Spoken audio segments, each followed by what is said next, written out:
Many local businesses rely on their outdoor seating and service. And they are having to make some changes this summer to battle these temperatures and protect their bottom line.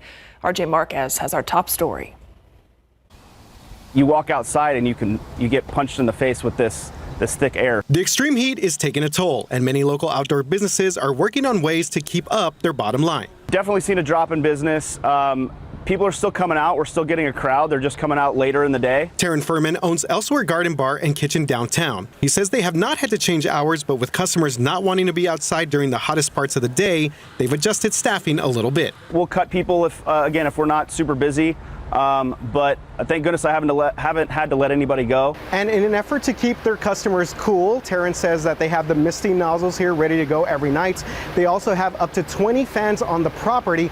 Plus, as you can see around me, there's all sorts of shaded seating in the area, all in an effort to make sure that their customers are out of the direct sunlight. Around the corner at the Pearl, people are finding any way to stay cool. Restaurants like Southerly told us off camera they're mostly keeping customers indoors, and there are very few requests for outdoor seating. Between the construction and the heat, downtown is almost a ghost town. And it's much of the same at El Camino. Ricky Ortiz says his food truck park is seeing a steep decline in business. We're down in revenue significantly. I mean, somewhere upwards of like 70-80% with all the factors. Ortiz says that he now has to open on some weekdays as late as 6 p.m. to make sure his customers are comfortable enough to enjoy some food and drinks outdoors. Sit in the shade and get in front of a fan, and you can sit out here for an hour or two and be fine, just as long as you stay hydrated. RJ Marquez, KSAT 12 News. And speaking of the weather, another hot one today, Adam Caskey. Yeah, feeling the heat out there for sure. 102 was the high temperature today, and that was just 1 degree shy of the record. Right now, we're at 101. Dew point is 63, so it feels like it's 2 degrees warmer than the actual air temperature. We could actually squeeze out a shower or two, especially east of town. A little bit of activity on the radar screen. We'll take a look at that. Talk about the heat, of course, more triple-digit heat, and a space station flyover visible tonight. See you in a bit. All right, thanks, Adam. A pay raise for the Bexar County Sheriff's Office. Bexar County commissioners approved that increase today, but that was not the only big vote. Yeah, a newly passed program hopes to get more deputies on the streets quicker. Lee Waldman, live at the Bexar County Jail now. Lee, all right, it's a program called Straight to the Streets, and I'm guessing that's pretty much what it does. Exactly. It's exactly how it sounds. This new program will allow BCSO recruits to apply directly for those law enforcement positions without having to serve any time as deputies at the detention center. So let's remind you of how things work right now. Recruits now will need to spend some time working at the adult detention center before they can work in patrol. Today, Sheriff Javier Salazar said there are roughly 250 vacant detention positions and 30 vacant law enforcement positions. He says in anticipation of the passage of the Straight to the Streets program, he started a class for the program and believes he can get those vacant law enforcement position numbers down to 0 very quickly. If this gamble, so to speak, pays off, our law enforcement vacancies won't get very high before they're filled up by the next class, because we have 2 different career paths to get into the law enforcement side. There is still a policy that will remain in place that will still force those under the age of 20 and a half to start their careers at the Bexar County Adult Detention Center before they can apply before that age. Now, there is going to be another Straight to the Streets program class happening in January. Today, Sheriff Salazar says he hopes to add 50 people to BCSO after that class is completed. Live at the Bexar County Jail, Lee Waldman, KSAT 12 News. Thank you, Lee. Tonight, a man recovering after being hit by a train happened about 11:30 last night near South New Braunfels and Westfall Avenue. San Antonio police said the man standing on the tracks when he was hit, he was taken to BAMC. He's expected to be okay, believe it or not. Police say it's unclear what the man was doing on the train tracks. Union Pacific is now investigating that. Did you notice a power outage last night? You might have if you live near I-35 at Walzone. That's where an 18-wheeler crashed into some downed power lines. This happened just before 11 o'clock last night. Police said they're unsure why those lines were down, but after the 18-wheeler hit them, southbound I-35 had to be shut down for hours. But that wasn't the end of the trouble. While CPS Energy crews were working to restore power, a motorcyclist crashed and the rider had to be taken to the hospital with some serious injuries. A San Antonio family getting some sort of closure today as the man responsible for running over a teenager more than 2 years ago finally sentenced. Miguel Barbosa was given 7 years for failure to stop and render aid. Erica Hernandez was in the courtroom as the teen's grandparents told Barbosa about the hurt and pain that he had caused them. You'll be out one day and gonna live your life again. But my daughter, she's never gonna have her life ever again. You took the biggest thing of our life. John and Marianela Duran in tears as they spoke to the man responsible for running over their granddaughter, 15-year-old Marissa Duran. Marissa was walking down Medina-based road on the west side going to a store when Miguel Barbosa hit her and then fled the scene on February 18, 2021. According to testimony, Barbosa told the judge the roads were icy that day and he thought he had hit some furniture that was placed for bulk pickup. But the state showed 379th District Court Judge Ron Rangel a photo of the scene. There's something missing from the side of that road, namely any kind of bin whatsoever or any furniture. It looks more like a callous disregard for what happened. And he was at home asleep. Barbosa did take a plea deal in this case. His defense attorney asked for the minimum while the state asked for the maximum 10 years. In the end, Judge Rangel sentenced him to 7 years. While the Durans say they are okay with the sentence, nothing will bring their granddaughter back. There's closure, but there's also like, she'll never live again, you know. Barbosa has been in jail for more than 2 years since that night of the incident. That time served will be considered. He is eligible for parole after serving half. At the Kennedy Reeves Justice Center, Erica Hernandez, KSAT 12 News. The new charges tonight against former President Donald Trump. The former president has now been indicted for trying to overturn the 2020 presidential election results. That indictment coming down from the Justice Department a little more than an hour ago.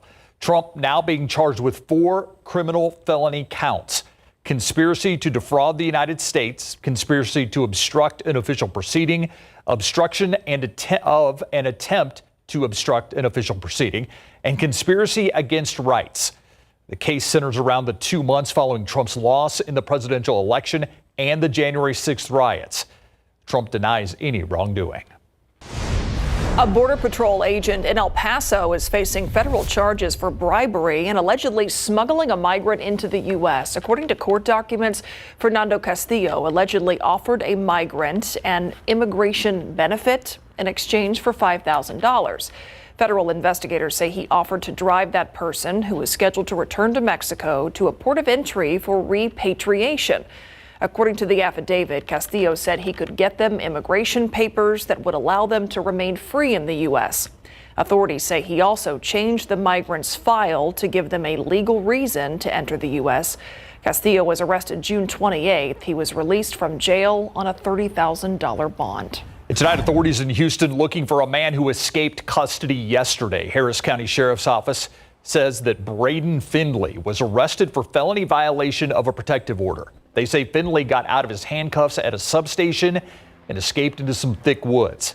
According to the Harris County Deputy's Office, he was not armed. They do not think he's a threat to the public. As the new school year approaches, you might be thinking more and more about the mental well-being of students. But we can't forget about our teachers. Their jobs are becoming more and more challenging, but still just as important as ever. Jonathan Cotto shares advice from an expert on how to avoid teacher burnout. Burnout is a thing, and it's within every career, every field. The list of demands placed on teachers is growing. According to the National Educators Association, a recent survey shows teachers are more likely to experience poor well-being than other working adults. 59% of teachers experiencing burnout compared to 48% of adults in other fields. They're having to really perform outside of their typical role as educators. They're having to do a lot more than just teach. Ramos says teachers juggle lesson planning, grading, meetings, all while addressing the diverse needs of the students, and says it can be emotionally and physically draining. Therapists are trained how to be able to manage their own personal feelings around some of the things that are disclosed, but I don't necessarily think that teachers have been really prepared for that. She says there are things teachers can do to cope with stress and burnout. First, so doing something that's actually soothing and pleasurable, taking a bath or going for a walk outside. Second, have a support network. Having people that you can go to that you're connected with or that are, local. And third, consider professional help. So you have like your individual help, which is your own coping skills. You have a more community help, which is your family or friends or support groups. And then you have your more macro level help, which is like professional help and those who can help you in a different way than you've tried. Jonathan Cotto, KSAT 12 News. TransGuide right now, let's go to I-35 at AT&T Center Parkway. And you can see it is very slow going. It looks like there's actually an accident right there on the bridge over the train tracks. Again, this is I-35 at AT&T Parkway.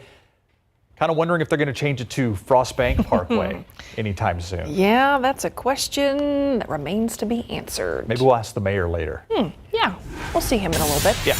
Still ahead here on the news at 6, the city of San Antonio has a new plan to combat wild hogs.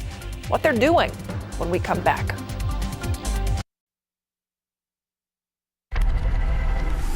Welcome back. I'm Stefania Jimenez, and here's what we're working on for you tonight on the Night Beat.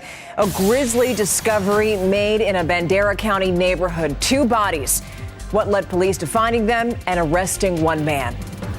And a local fan favorite Mexican restaurant just added a brand new amenity. We're going to show you how it's going to serve you and save the restaurant money. See you for these stories and a lot more tonight on the Night Beat. The city of San Antonio is not wild about wild hogs. The city council will vote Thursday on a multi-year contract worth an estimated $175,000 to trap feral hogs on city property. Yeah, they're a problem across the state. Garrett Berger talked with the city's Parks and Recreation Department about the damage and the danger these pigs pose right here. They've seen them up in the areas where that you can get down and access, maybe even over here. In the 511 acres of the city's Medina River natural area, there's one animal that's not so natural: feral hogs. They're big and burly animals, and they are very destructive. There are estimated to be more than 2.5 million of the invasive species in Texas alone.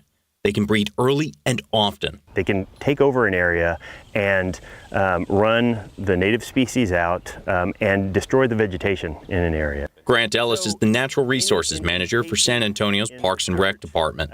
He says the pigs are an issue all around the city. We've seen evidence of hogs at Friedrich Wilderness Park on the north side. We've seen evidence of hogs along the Greenway Trail systems. And they can grow up to 300 pounds. If they're scared or threatened. If they feel scared or threatened, they can become aggressive. One of the big concerns is public safety. You aren't likely to see any wild hogs running across the trails right now, and they want to make sure it stays that way.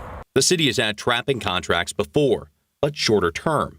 This one would last more than 2.5 years, with options to extend up to another 2 years. I don't think the problem has gotten any worse, but again, that's because we're doing what we can to keep it in check. Ellis said the proposed contractor, a company out of Lytle, will set up traps where needed. They can catch usually up to, anywhere from 10 to 15 hogs in a particular trap, depending on its size. The hogs they catch will be brought to a processing center.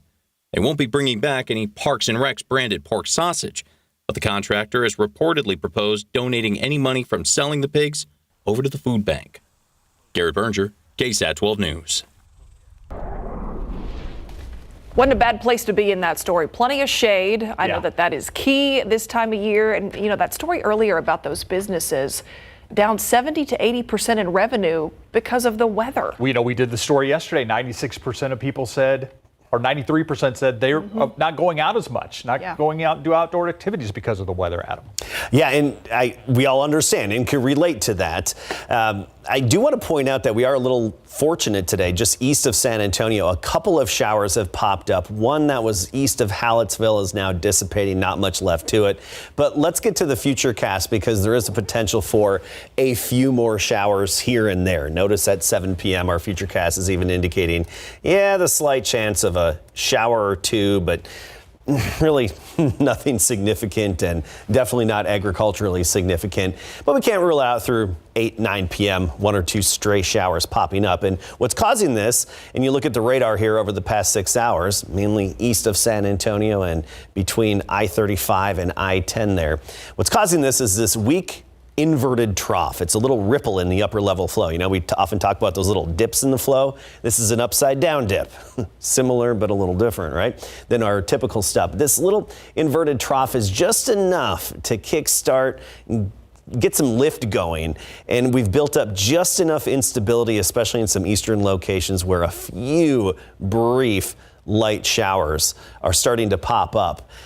This is sneaking just under that heat high, which is centered over North Texas and Oklahoma. So on the south end of it here, this just snuck around and crept in, and hey, we'll take whatever we can get, although it's going to be insignificant and really not really impactful. We'll take whatever we can get out of it. You look at the satellite imagery and you see those clouds really start to develop this afternoon east of Austin, Houston, Bryan, Hallettsville, within that area. And that's a response to that upper disturbance. I also want to point out these puffy, patchy clouds will be going away here over the next couple of hours, and after sunset they'll be gone. And we do have a space station flyover visible tonight, 9:37 p.m. I'll repeat that, 9:37 p.m. It's only going to last 6 minutes. It's going to appear to the northwest and then disappear to the east-southeast. Its maximum height 66 degrees above the horizon. 9:37 p.m. If you haven't seen it before, it looks like a really bright star just quickly and consistently moving across the sky. Highs today, let's talk heat now. 105 Abilene, Dallas 107, Del Rio 106, here in San Antonio 102. Check out Alpine, 88. That's because of some rain in Alpine. It's monsoon season out west, and they're starting to get some shower activity there. So 102 in San Antonio, that's our 36th 100-degree day so far this year. And you look at the top years for the number of 100-degree days. The top 5 range from 36 days to 59 100-degree days. So I decided, hey, let's take a look at some of these numbers and at least these years. And how about the last 100-degree day of those top 5 years? And it's really a big spread, so you can't reach any conclusions from this. There are no analogs, basically. As early as August 14th in 2022, last year, for our last 100-degree day. But also 2011, it was as late as September 26th. Now, our average last 100-degree day is August 26th, but the latest on record is all the way at the end of September on the 28th.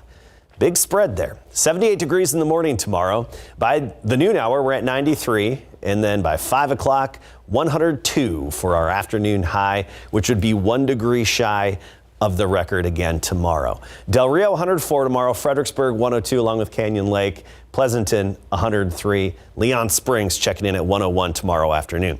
Notice those records on the top. We're going to have several record challenging days where we are predicting the record high to be tied or exceeded going forward here, making it up to 104 by Friday and even 105 possibly by this time next week. Oof, 105?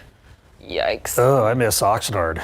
Yeah, I bet. Oh, you poor guy. The guy who's back from California. He brought it up. We didn't.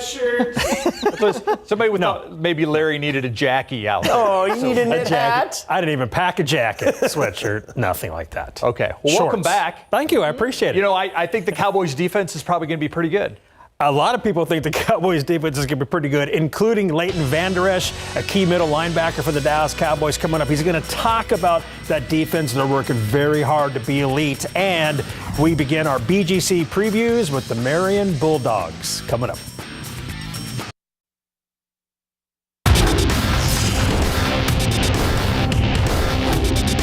The expectation is extremely high this year. You know, our guys feel like their backs against the wall a little bit. You know, we missed out on the playoffs last year, and but we still ended up 6-4. But our guys aren't satisfied with that. They want to make sure they make it deeper on the playoffs, and that's the coach's expectation and also the players' expectation. Head coach Ryan Miller making it clear the Marion Bulldogs football program won't settle for anything less than a playoff run this upcoming season in Big Board Sports. Football coverage brought to you by Davis Law Firm. Training camp is rolling right along for the Dallas Cowboys. Today marked their 6th day of practice overall and their 2nd in pads since reporting to Oxnard, California. Led by defensive coordinator Dan Quinn, many feel the Cowboys have an elite defense. They've improved in each of the last 2 seasons under Quinn, and with their off-season additions like corner Stephon Gilmore, the boys are excited at the possibilities. Linebacker Leighton Vander Esch is happy the team is back in pads, and he's ready for this D to be elite. Yeah, it feels good to be playing some real football. OTA is obviously tough, not being able to do a lot of things with the regulations and stuff, but it feels good to have pads on out here. Everybody's running around having fun. Just obviously we got a lot to clean up at this point, so we're just going to keep doing that day by day. There's been some talking points about this being a potential elite defense. Your thoughts? You want to weigh in on that? Yeah, no doubt, but I mean, we can't just talk about it. We got to actually do it. So we're doing what we need to do in meetings, and we got to come out here and showcase on the field. So we got to keep getting better. We got to keep cleaning things up. I don't think we're at the standard of where we want to be right now yet, but that's what we're working for. To be an elite defense, you got to keep growing every single day. Led by the Lion Micah Parsons, the boys certainly have the players on that side of the ball to be awesome.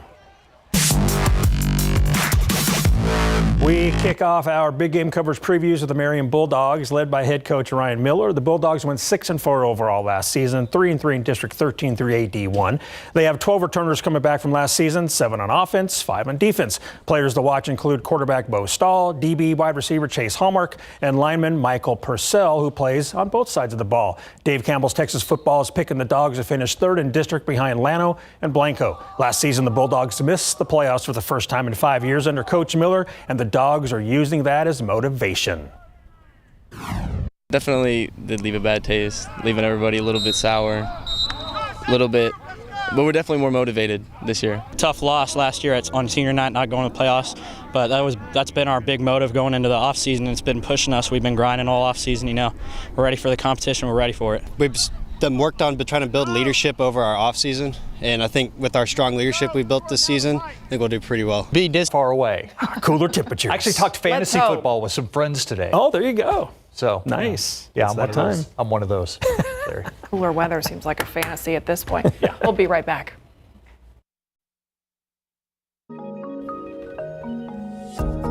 San Antonio Mayor Ron Nirenberg, as we like to have on Tuesdays, is our guest for our KSAT Q&A. And Mr. Mayor, when we left you at this time last week, we talked about the San Antonio Spurs and a new possible arena downtown for the Spurs and a stadium for the Missions.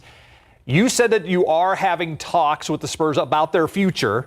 I'm going to put that in quotation marks. But has anything transpired between last week and this week? There's really nothing new to share. And again, these things take time, but nothing new developed, nothing new to share.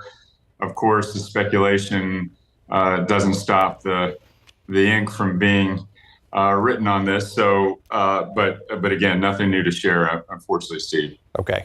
I'm going to have to ask you that every time until something is new to share. So I appreciate it. Yeah, we kind of ask it. Well, I will say, meanwhile, Wemby is getting stronger and more ready for Is he working out with you? Is that how you know this? Not with me. But I can only presume he's got the best of trainers and preparation around him. So, the excitement continues to build for the 2024 Spurs edition. See, I thought we were going to break some mayor/personal trainer news here at 6:30, but no.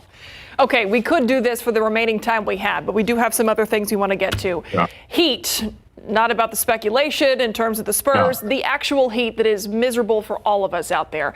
Last week, you appeared with the president to talk about some new federal regulations that would protect people who do their jobs outside, things like those important water breaks, which I know the city has been fighting with the state of Texas on. So talk about what these federal rules call for, and is this sufficient enough for you?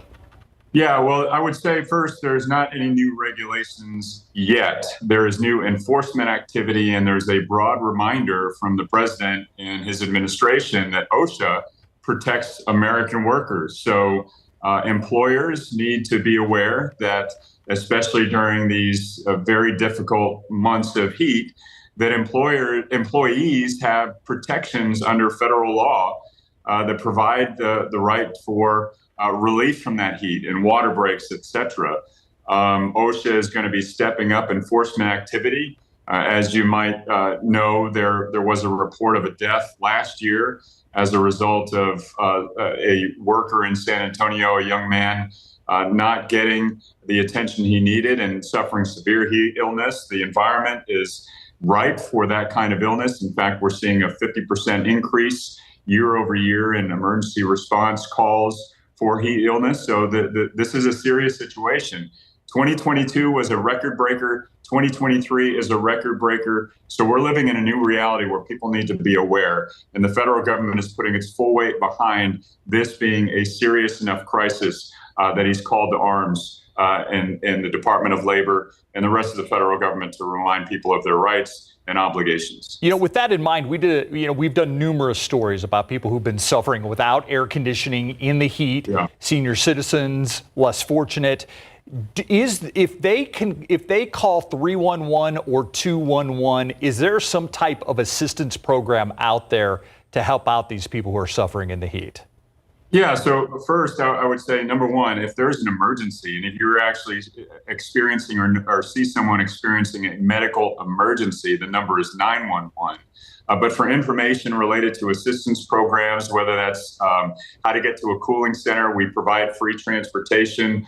Or in the case of folks who are trying to get connected to those relief programs, whether that's getting a box fan or getting access to potential rebates for air conditioners, things like that. 311 is a general information call, and we can refer you to the right place. But I don't want to underemphasize enough, or excuse me, I want to make sure that we underscore enough the fact that if there is a heat illness and an emergency situation, you do call 911. We're certainly getting an increase in calls in that regard. Yeah, and I hope people heard that there is assistance out there. There are numbers to call to get help. And so that's why I want to keep reinforcing that in our newscast. Yeah, there is information, and we work with a number of agencies, including the city of San Antonio, to provide relief in the form of housing and infrastructure and cooling centers and that sort of thing. Absolutely. Something else that's crucial during this heat and a time of drought, water conservation. SAWS, we understand, is looking at a new way of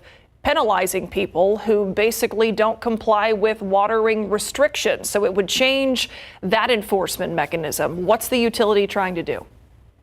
Sure. Let me start by saying two things. Number one, we are living through in a period of extreme drought. And with the increase in population in the urban centers in Texas, the levels of aquifers and levels of water in reservoirs and all the other water supplies across Texas are experiencing extreme strain. And there's a lot of concern about future water supplies. That's number one. Number two, as it relates to management of our water supply during drought, please keep in mind, 90% of San Antonio residents, when there is a drought restriction, such as you can only water your lawn once a week, 90% of residents are being vigilant about that and sticking to it. There's about a 10% that either for, just not thinking about it, made a mistake, or in some cases, very small portion of people are saying, you know what, those rules shouldn't apply to me, so I'm going to do whatever I want. That's what we're talking about. We want to make sure that people are mindful of the need for us to be good stewards of our water supply. Currently, the drought management, when people violate drought management rules, it's actually a criminal process. There's no civil penalty. It goes straight through a court proceeding, and that takes a very long time. It also raises a lot of alarms for people that we really don't want to raise if we're just trying to get people to be mindful. And so we're talking through, and we were presented at the SAWS board, some options, recommendations that now SAWS is going to go out to the community and start discussing to get public feedback.